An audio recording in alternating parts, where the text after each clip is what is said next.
नमस्कार। नव वर्ष की शुभकामनाएं। धनु राशि वालों के लिए यह वर्ष मिश्रित फलदायक प्रतीत हो रहा है। ग्रहों की गोचरीय स्थिति पूरी तरह आपके फेवर में नहीं है। वर्ष के उत्तरार्ध की तुलना में पूर्वार्ध बेहतर फलप्रद प्रतीत हो रहा है। वर्ष पर्यंत शनि आपकी जन्म राशि से चौथे भाव में गोचर करता हुआ लघु पनौती के फल प्रदान कर सकता है। स्वास्थ्य एवं रिश्तों के संबंध में कुछ परेशानियां उत्पन्न हो सकती हैं। जहां तक बृहस्पति के गोचर का प्रश्न है तो बृहस्पति का गोचर 2 जून 2026 तक आपके फेवर में बना हुआ है, परंतु उसके बाद बृहस्पति आपकी जन्म राशि से अष्टम भाव में गोचर करेंगे, जो कि शुभ फलदायक नहीं है। यह अवश्य कि यहाँ गुरु अपनी उच्च राशि कर्क में गोचर करेंगे, जो कि धर्म एवं अध्यात्म की ओर आपको उन्मुख कर सकते हैं। इन दिनों धार्मिक प्रवृत्ति में वृद्धि देखने को मिल सकती है। आध्यात्मिक गुरु का सानिध्य अधिक प्राप्त हो सकता है। 31 अक्टूबर से बृहस्पति आपकी जन्म राशि से नवम भाव में गोचर करेंगे, जो कि शुभ फलदायक है। वर्ष के अंतिम 2 माह आपके लिए राहतकारी प्रतीत होंगे। जहां तक राहु के गोचर का प्रश्न है तो वह 25 नवंबर तक आपकी जन्म राशि से तृतीय भाव में गोचर करता हुआ शुभ फल प्रदान करेगा। केतु का नवम भाव में गोचर आध्यात्मिक प्रवृत्ति को बढ़ाएगा, परंतु 26 नवंबर को जब राहु मकर में और केतु कर्क राशि में गोचर करेंगे तो उन्हें शुभ नहीं कहा जा सकता। कुल मिलाकर वर्ष 2026 आपके लिए स्वास्थ्य और रिश्तों के संबंध में सावधानी की अपेक्षा कर रहा है, तो वहीं करियर के संबंध में परिस्थितियां पूर्ववत रह सकती हैं। करियर के संबंध में भी लापरवाही उचित नहीं रहेगी। अब आते हैं स्वास्थ्य और स्वभाव पर। जैसा कि पूर्व में कहा गया है कि ग्रहों की गोचरीय स्थिति स्वास्थ्य की दृष्टि से शुभ नहीं है, इसलिए सावधानी रखने की आवश्यकता है। शनि का चतुर्थ भाव में गोचर और 2 जून से 31 अक्टूबर तक गुरु का अष्टम भाव में गोचर हृदय और छाती से संबंधित रोगों, उदर, डायबिटीज और अंतःस्रावी ग्रंथियों से संबंधित रोगों आदि के प्रति संवेदनशील बना रहा है।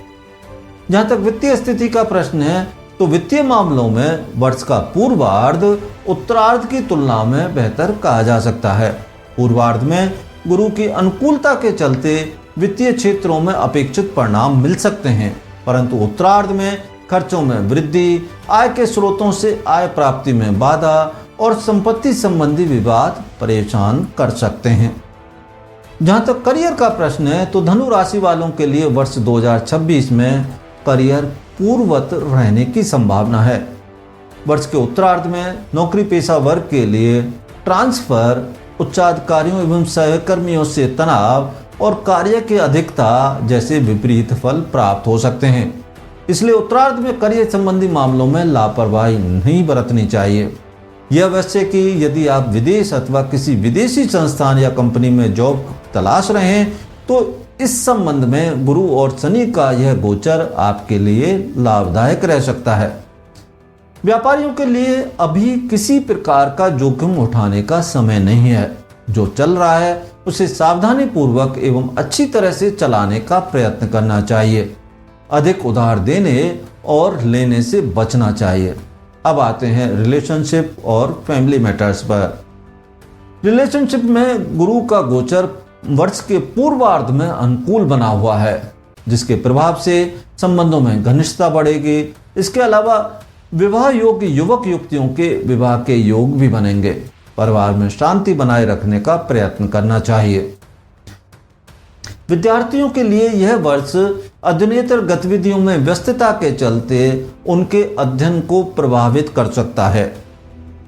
उन्हें एकाग्रता की कमी का अनुभव हो सकता है। वर्ष के उत्तरार्ध में परिश्रम और योग्यता के अनुरूप प्रतिफलों की प्राप्ति नहीं होने से कुछ हद तक निराशा हो सकती है, परंतु इसी अवधि में रिसर्च आदि कार्यों में सफलता मिलेगी। जहां तक उपायों का प्रश्न है तो इस वर्ष आपको धनु राशि का रत्न शक्ति लॉकेट धारण करना चाहिए। शनि के लिए 7 मुखी रुद्राक्ष और बृहस्पति के लिए 10 मुखी रुद्राक्ष पहनना चाहिए। इसके अलावा ओम ब्रीम बृहस्पति नमः और ओम शम शनिश्चराय नमः मंत्र का जप करना चाहिए। जहाँ तक पूजा उपासना का प्रश्न है तो इस वर्ष आपको भगवान शिव की पूजा उपासना करनी चाहिए। धन्यवाद।